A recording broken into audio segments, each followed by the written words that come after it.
Buenos días, inicio esta travesía, como dicen los llaneros, de esta disertación doctoral con la presentación del video que nos antecedió de El Orza, Estado Apure, escenario de esta investigación doctoral. Y como dicen los llaneros y en el llano, tierra fácil de conocer pero difícil de olvidar. Un lugar majestuoso, hermoso, del cual también vengo, soy originario del Orza, Estado Apure, y como dice mi colega Jorge Guerrero, el ursano, sano, 100%. De allí procedo. Igualmente quiero dar la bienvenida a esta disertación a mi tutora, la doctora Mayra Valero, y a los jurados, el doctor Pedro Castillo y la doctora María Toro, quien han sido parte de este proceso y me han acompañado. Muchas gracias por todo su apoyo durante todo este tiempo. Seguidamente quiero compartir un fragmento de un discurso pronunciado en La Habana en 1949 por don Rómulo Gallego, que dice de la manera siguiente: tierra del hondo silencio, virgen de voz humana, de la soledad profunda, del paisaje majestuoso que se pierde en el ser contemplado, tierra del llano infinito donde el grito largo se convierte en copla. Ese es el llano, también escenario de esta investigación, y los llaneros, una tierra mágica, maravillosa y grande de nuestra Venezuela. El título de esta tesis doctoral es el siguiente: aproximación teórica e histórica sobre la vida de doña Francisca Vázquez de Carrillo, doña Bárbara, perspectiva desde los actores sociales. Autor Noel de Jesús Méndez, tutora Mayra Valero, Cabudare, noviembre 2020. Es importante mencionar que el momento 1, el criterio ontológico, forma parte de esos 6 momentos que estructuran esta tesis doctoral. El primer momento, como les decía anteriormente, el momento ontológico. Segundo momento, momento epistemológico. Tercer momento, momento metodológico. Momento 4 es el momento de presentación de los hallazgos. Momento 5 es la aproximación teórica en sí, y el momento 6 son las conclusiones y las reflexiones personales del investigador, la referencia y también los anexos. Es todo el conglomerado de la estructura de esta tesis doctoral. Bien, iniciando con ese momento 1, criterio ontológico, es necesario focalizarnos en lo que tiene que ver con el llanero. El llanero y sobre todo la llanera, esa llanera mujer, que como dicen algunos, en el llano se hace silencio porque solamente se escucha la voz del hombre, porque en el llano la mujer no cuenta. Es importante señalar que la protagonista de esta historia de vida, como doña Francisca Vázquez Carrillo, fue una mujer que no hizo silencio, al contrario, desarrolló todo lo que tenía, se presentó en ese escenario y marcó la historia. Y hablamos de esa historia oral que con el tiempo, con el devenir, se ha ido sucediendo, nos ha ido acompañando. Hablamos de esos grandes retos que tenemos por delante en esta sociedad. A pesar de que vivimos en un mundo globalizado, es importante señalar la importancia de la historia local, de que cada sociedad tiene su propia historia. A pesar de que tenemos ese fenómeno de la globalización, tenemos esa historia regional que tenemos que fomentar, que tenemos que fortalecer, porque tiene muchos vacíos. Y en esos vacíos lo que tiene que ver con nuestros héroes y heroínas, sobre todo eso de lo que dicen el llano, los de la tierra, los del llano, los que a veces ni se menciona, pero son parte de la historia. Hablamos también del papel que juegan las ciencias sociales, que tienen como objeto de estudio el fortalecer no solamente la parte geográfica, sino la parte también histórica, sino también la parte ontológica, ¿verdad? Ese propio conocimiento que tenemos, que forma parte de nuestras vivencias. Hablamos de un fenómeno llamado globalización o planetarización, ¿verdad? Que a pesar de que el mundo está evolucionando y formamos parte de ese planeta, no debemos olvidar lo que somos, nuestra identidad como venezolanos. Lo dijo Federico Brito Figueroa hablando de esa potencia unipolar. A pesar de que tenemos un mundo y con el devenir, con el tiempo, el mundo va a seguir evolucionando, pero no olvidando lo que somos desde nuestra esencia, el rescate de esa propia identidad para hacer una transformación cultural e ideológica. Importante también hablar de nuestra protagonista, en este caso doña Francisca Vázquez de Carrillo. porque estamos rescatando lo que fue ella, ¿verdad? Rescatando, trayéndola del olvido, porque ha pasado muchas veces que en las páginas de nuestra historia ha quedado olvidada. Entonces hablamos de esa historia autóctona, esa historia propia, a pesar de que hay una opinión tradicional que lo menudo, que lo pequeño, lo que se hace en el pueblo, lo que se hace en una región no es importante porque son nimiedades, pero estamos hablando de darles oportunidad al pueblo y de recuperar ese rostro histórico que tienen nuestras comunidades y que tienen esos personajes, héroes, heroínas de la vida diaria. ¿Verdad? Esa historia propia que es nuestra, que nos pertenece, esa historia que nos permite abrir un canal para tener un devenir histórico, y es una historia que no pierde vigencia. Pueden pasar los años, puede pasar el tiempo y la historia se mantiene. Es decir, devolviendo ese rostro histórico de la historia regional, una historia directa, una historia menuda, una historia cotidiana, una historia propia. Hablamos también de esa investigación histórica que forma parte de lo que nosotros somos, lo que nos permite generar una aproximación como la que estamos presentando el día de hoy. Y lo dijo Pierre Vilar, poeta guariqueño: 10.000 caminos que tiene el llano, 10.000 caminos que son un solo camino, porque todos parecen como que condujeran a la misma llegada, aunque a veces se siente y padece uno perdido bajo la ardiente alucinación de una jornada sin fin, ni orientación ni Hawái, como si esos 10.000 caminos no condujeran a ninguna parte. Pero sabemos que esos caminos, ¿verdad?, se hacen, como dijo el poeta, hacen camino al andar, y tarde o temprano vamos a encontrar el camino que nos devuelve a nuestra propia identidad como venezolanos y como pueblo. Bien, seguidamente quiero compartir con ustedes los propósitos, hablando primero del propósito rector, el propósito central, como es generar una aproximación teórica e histórica sobre la vida de doña Francisca Vázquez Carriño, doña Bárbara, perspectiva desde los autores sociales. Y los propósitos específicos se derivan de este propósito rector, como es describir la vida y obra de doña Francisca Vázquez de Carrillo, develar los elementos históricos y socioculturales de la vida de doña Francisca Vázquez de Carrillo, doña Bárbara, y construir una aproximación teórica sobre la vida de doña Francisca Vázquez de Carrillo. Es importante mencionar lo que tiene que ver con la relevancia de este estudio.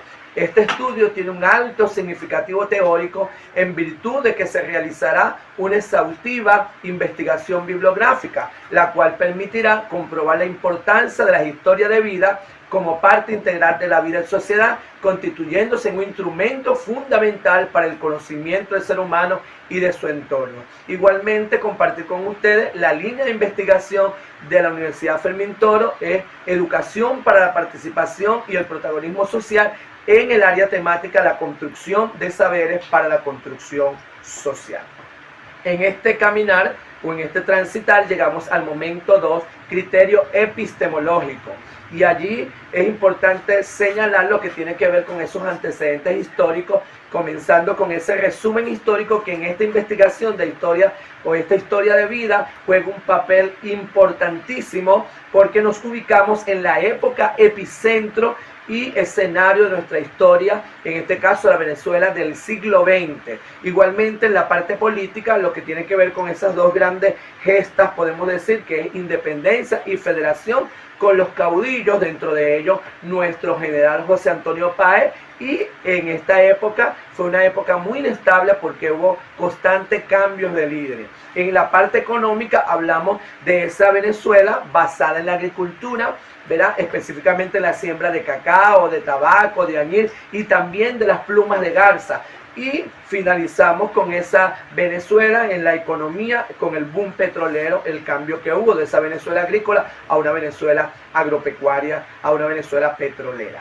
Seguidamente presento los antecedentes investigativos. Es necesario compartir con ustedes que revisé 12 tesis doctorales que forman parte de esos antecedentes, pero en este caso específico quiero compartir 3. Montenegro 2015, él dice, habla de esa necesidad de comprender la práctica social sobre lo que se pretende actuar. Hablamos de ese acercamiento a través de ella, la descripción de la cotidianidad, de lo que hacemos en el vulgo, en el pueblo, en lo diario. Delgado 2015 habla de que se debe derrotar esa concepción tradicional en la historia en la cual las mujeres estaban ausentes. Con esta historia de vida queremos recuperar y devolverle ese rostro, porque la historia no tiene nombre ni de hombre ni de mujer. La historia es la historia. Y hablamos de Área 2017, que también habla de utilizar la historia de vida como un medio para la recuperación de las experiencias, es decir, esas experiencias de vida, esas experiencias que se han vivido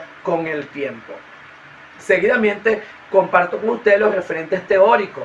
En primer lugar, hablando de la mujer venezolana, esa mujer venezolana que en ese tiempo en que se desarrolló la historia de vida de esta mujer, era una mujer dedicada a su casa, dedicada al hogar, era una mujer muchas veces, si podemos decir, ausente en la historia, que no tenía un protagonismo, pero que doña Francisca Vázquez Carrillo rompió con ese hito o esa maldición, o rompió con eso que hasta ese momento se pretendía dejar a la mujer olvidada. Pero hablamos también de esa mujer latinoamericana del siglo XIX, y de ejemplo de ello, de esas mujeres que rompieron con esos moldes, tenemos mujeres como la indígena Urquía, como María Rack, la esposa del cacique Eliseo. Hablamos de Apacuana, de Juana Ramírez la embalsadora y Joaquina Sánchez, entre otras de esas mujeres que rompieron los moldes y no siguieron los patrones tradicionales. Hablamos también, y tenemos que compartir, acerca de Rómulo Gallego, quien fue, como dijo André Eloy Blanco, el que convirtió el carbón en diamante,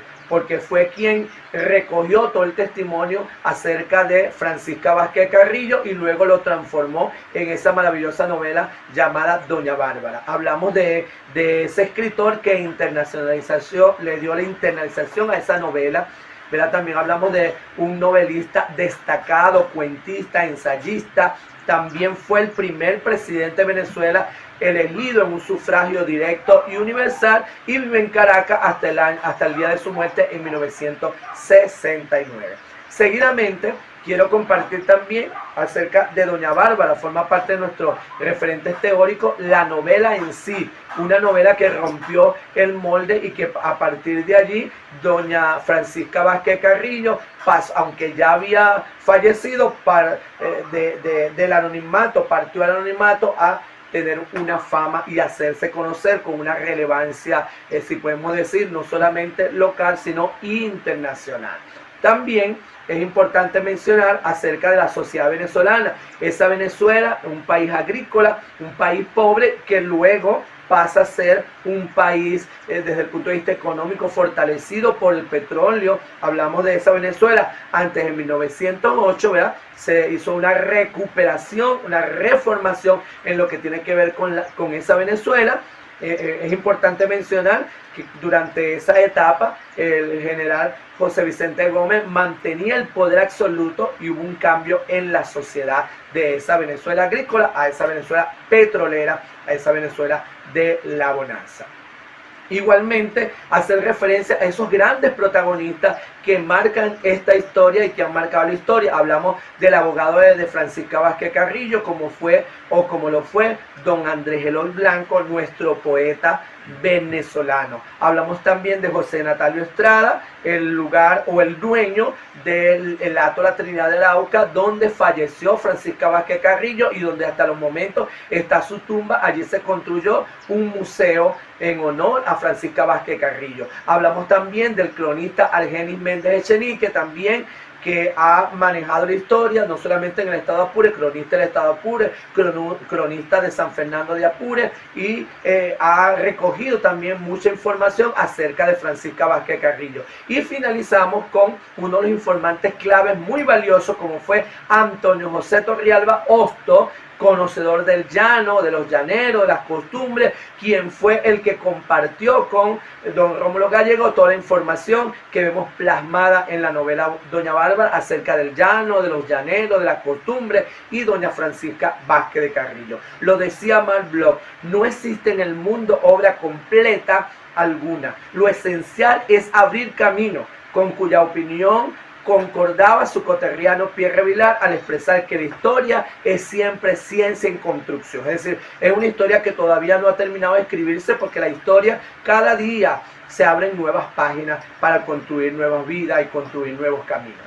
Seguidamente, hablar acerca del llano y los llaneros. Seguimos con ese referente teórico, porque Gallego en 1964, si podemos decir, reivindica el papel del llano y los llaneros en la palabra, en los modismos, en la frase, en el diálogo, en las descripciones. Y dentro de ello está el Lorza Estado Apure, lugar que algunos han dicho es un lugar de compla, sabana y leyenda, que ha ocupado un lugar importantísimo en la historia de Venezuela, en la historia de este país, por supuesto en el Estado Apure, con sus fiestas, las fiestas de Lorza, que son fiestas no solamente locales y nacionales, sino fiestas internacionales hasta el día de hoy.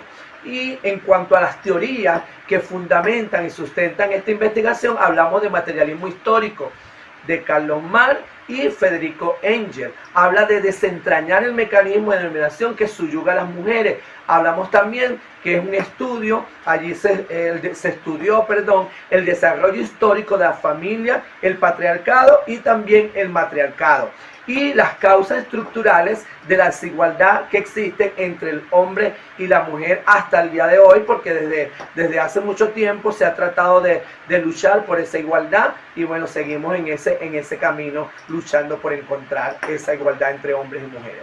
Hablamos de la teoría feminista también, una teoría desarrollada en 1970 en las universidades norteamericanas y europeas. Rix en 1996 habla de que se constituye esa parte de la investigación reciente sobre las mujeres, que implícita o formalmente presenta un sistema de ideas generales. Él habla también, en primer lugar, que su principal objeto, en este caso de investigación, es la situación y las experiencias de las mujeres en la sociedad.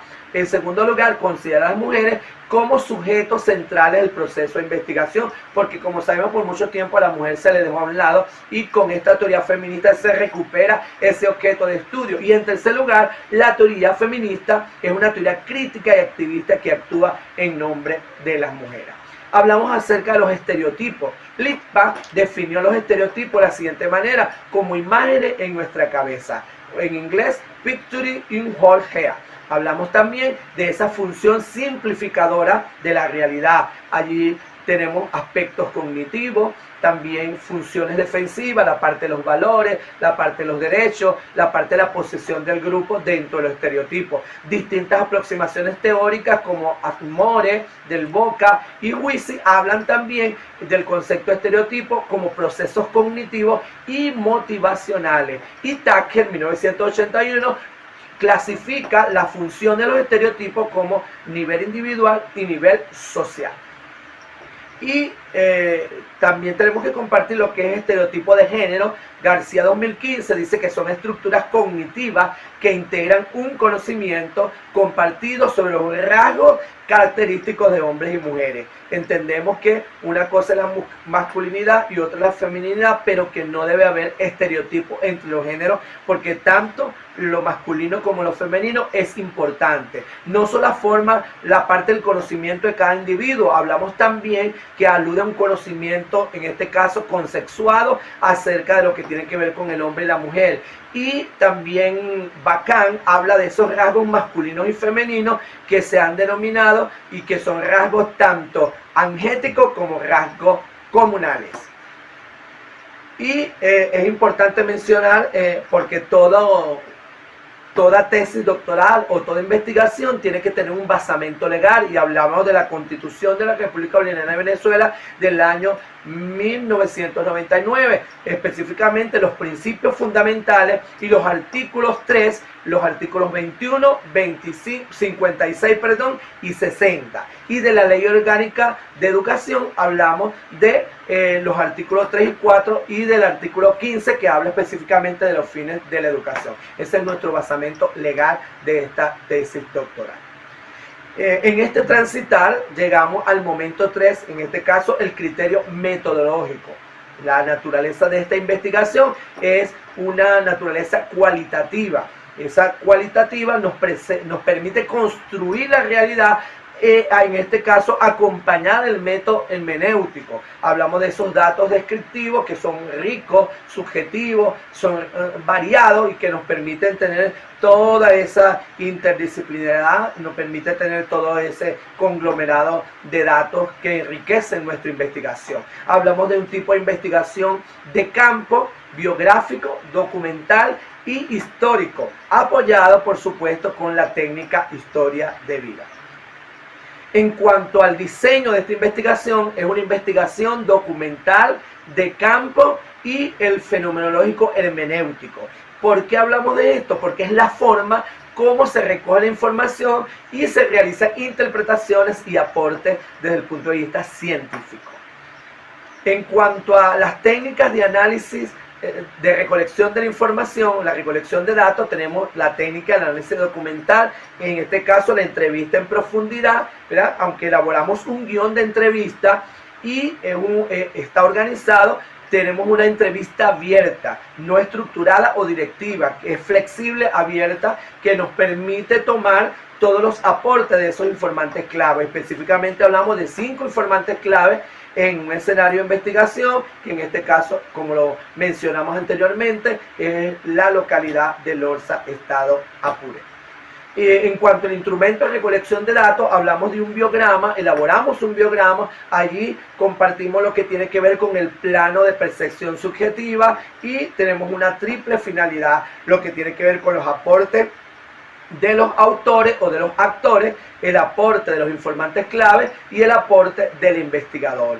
Y en cuanto a las fuentes documentales y diario de campo, nos enriqueció esas fuentes primarias y fuentes secundarias, apoyado por supuesto con un registro tecnológico, hablando del celular, de la cámara fotográfica, del video. Todo eso nos sirvió de apoyo en esta tesis doctoral.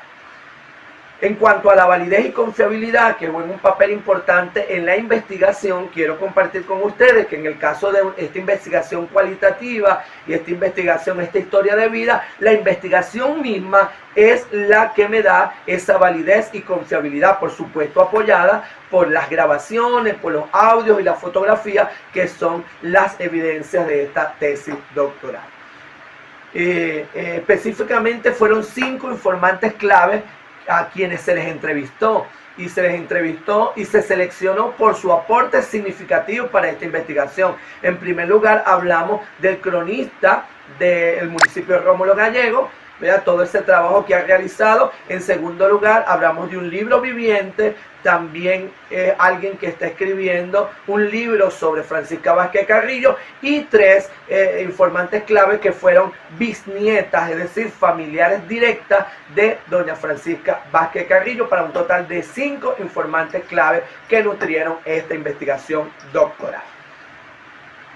En cuanto a la categorización, triangulación, interpretación de la información, en primer lugar la categorización, tomamos allí 5 categorías y de allí surgieron las subcategorías describiendo toda esa información que nos facilitaron los informantes clave. En cuanto a la triangulación, se establecieron relaciones de comparación y allí tanto lo que aportaron, en este caso, los autores, escritores, lo que me aportó los informantes clave y también el investigador. De esos aportes se hizo una triangulación, tanto de técnica como de información.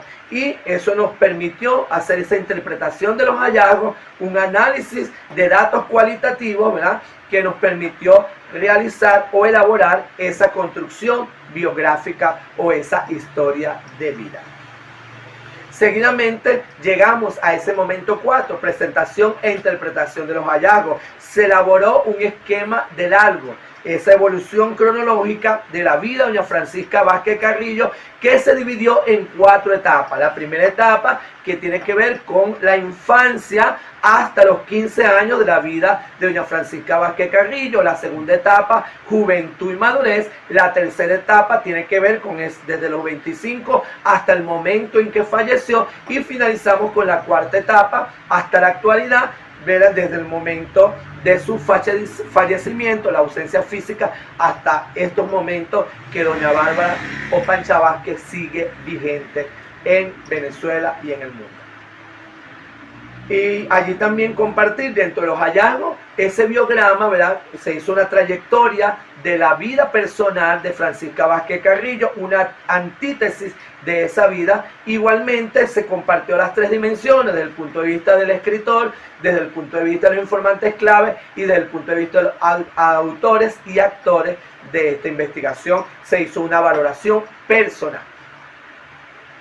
En cuanto a esos hallazgos vivenciales, construimos o elaboramos matrices, unas matrices de codificación de entrevistas de cada uno de los informantes claves. De allí surgieron esas subcategorías. Por ejemplo, una de las subcategorías es fama, simbolismo y legado. Lo recogimos o lo tomamos de la información que nos facilitaron los informantes clave. Es importante mencionar que allí los informantes clave no tienen su propio nombre por el anonimato, una parte ética para respetar los nombres, y aparecen los nombres de artistas de El Orza, como Jorge Guerrero, Mayra Tobar, Julie Flores, Ángel García, algunos artistas de la localidad, para que estuvieran en el anonimato nuestros informantes clave.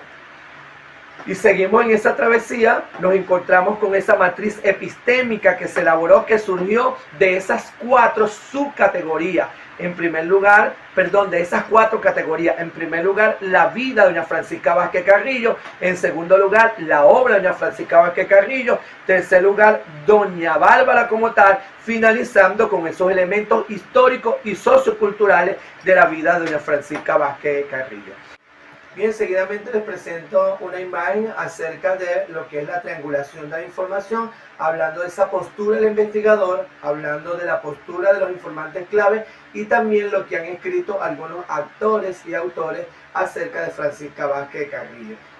Como decía anteriormente, allí se presenta esa triangulación de la información de los diferentes actores y autores. Seguidamente, quiero compartir con ustedes la llegada al momento 5, específicamente la aproximación teórica, es decir, lo que se elaboró para dar cumplimiento a los objetivos específicos, al objetivo rector, como es esa aproximación teórica histórica sobre la vida de doña Francisca Vázquez Carrillo desde la perspectiva de los autores sociales.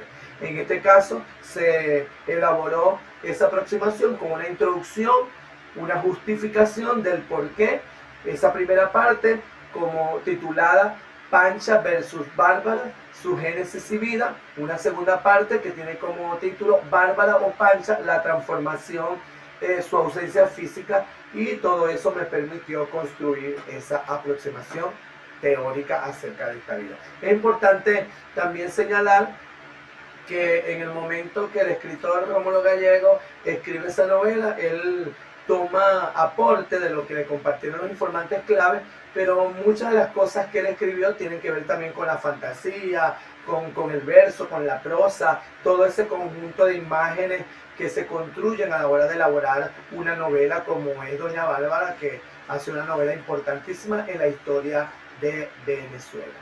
Y en el siguiente cuadro, las siguientes imágenes, vale la redundancia, observamos varias imágenes acerca de la bisnieta Pancha Vázquez, específicamente perteneciente a la familia León Méndez. Vemos también al investigador, en este caso tataranieto de Pancha Vázquez con mi familia, una imagen de la tumba de Pancha Vázquez en el Hato de la Trinidad de Arauca, en el lugar donde fue enterrada cuando falleció, y también una fotografía de María de Jesús Vázquez Rodríguez, sobrina de Francisca Vázquez. Es importante resaltar acá el papel de la fotografía en esta historia de vida, en esta tesis doctoral, ya que ese conglomerado de fotografía le ha dado sustento, si podemos decir, y validez, y ha enriquecido esta tesis doctoral. En la siguiente imagen observamos la plazoleta construida en el Orza Estado Apure en honor a Pancha Vázquez, también una fotografía en carboncillo de doña Francisca, una imagen en el momento en que en el Orza pasó a ser municipio de Rómulo Gallego, se hizo un desfile y se invitó a Rómulo Gallego a visitar la localidad. Estuvo presente también esa sobrina de Pancha Vázquez, y finalmente una imagen de un nieto del prócer José Antonio Páez, quien tenía también una relación de concubinato con doña Francisca luego que fallece su esposo Carriño. Y llegamos al momento 6, que son las reflexiones finales y aportes personales investigadores. Es importante señalar que cada investigador tiene su propio modelo teórico y escribe su propio apéndice de artesanía intelectual. ¿Qué significa esto? Bueno, que cada investigador puede crear, puede desarrollar y puede formar su propia tesis y su propia investigación sin tener una camisa de fuerza. Hablamos también de otro de los hallazgos más importantes que están relacionados directamente con las descendientes directos de Francisca Vázquez, como es hacerlas visibles, porque antes en la historia pertenecían invisibles, se le dio visibilidad a esos familiares. Igualmente, no existe un modelo a seguir para hacer una tesis doctoral. Como decía anteriormente, cada quien va creando su propio modelo. Y uno de los propósitos para escribir esta tesis de investigación, además de aprender del proceso, el autoconocimiento, la autocomprensión, tiene que ver también con esas razones personales del investigador.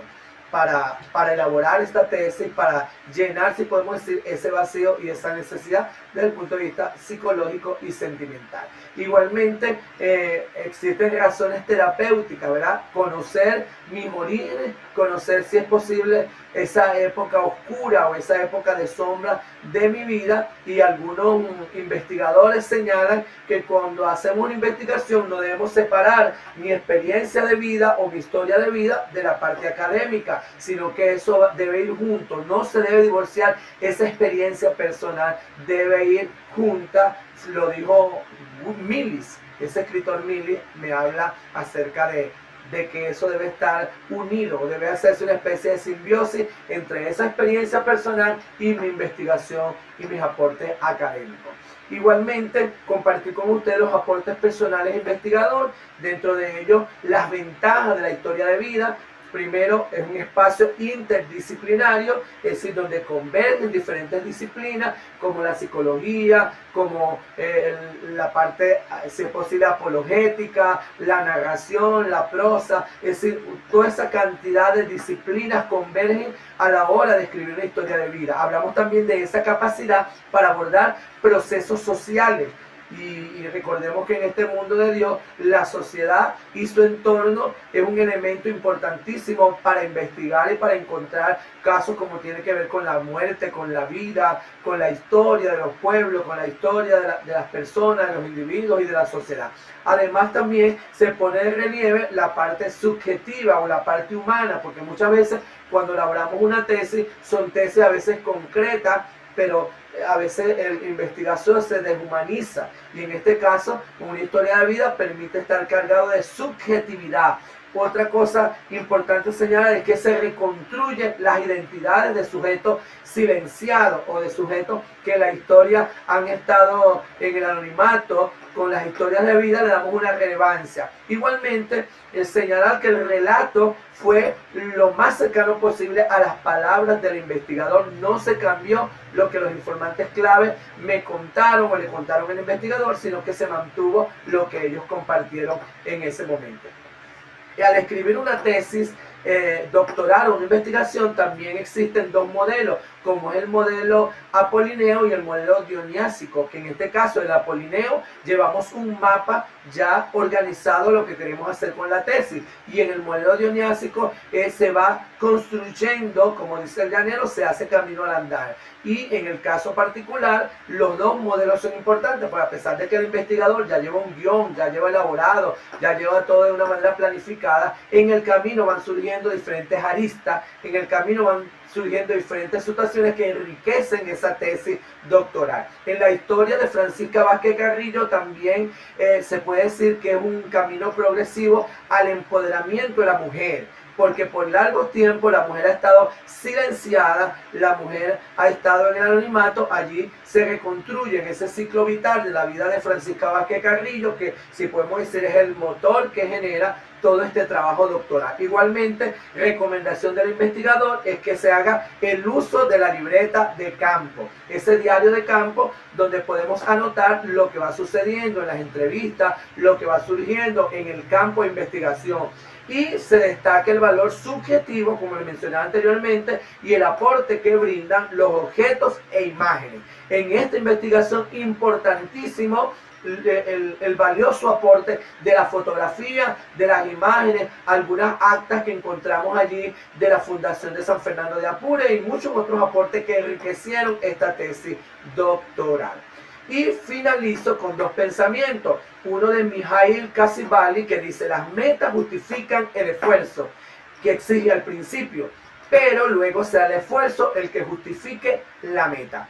Y Umberto Gianniani dice: en la conversación el narrador no solo rescata, como en la historia, lo otro que es digno de ser salvado de la irreversibilidad del tiempo. Su rescate es un acto de restauración, de reidentificación de sí mismo, es un acto liberador. Y como broche para cerrar esta disertación doctoral, quiero compartir un poema que tiene como título Descendiente araucano del investigador Noel Méndez 2020, que dice de la siguiente manera: soy descendiente araucano de la memorable Pancha, y aunque la senda es muy ancha, vivo en vivo y en directo, caminando por la vida, con Dios siempre por delante, avanzaremos triunfante aquí y en la otra vida.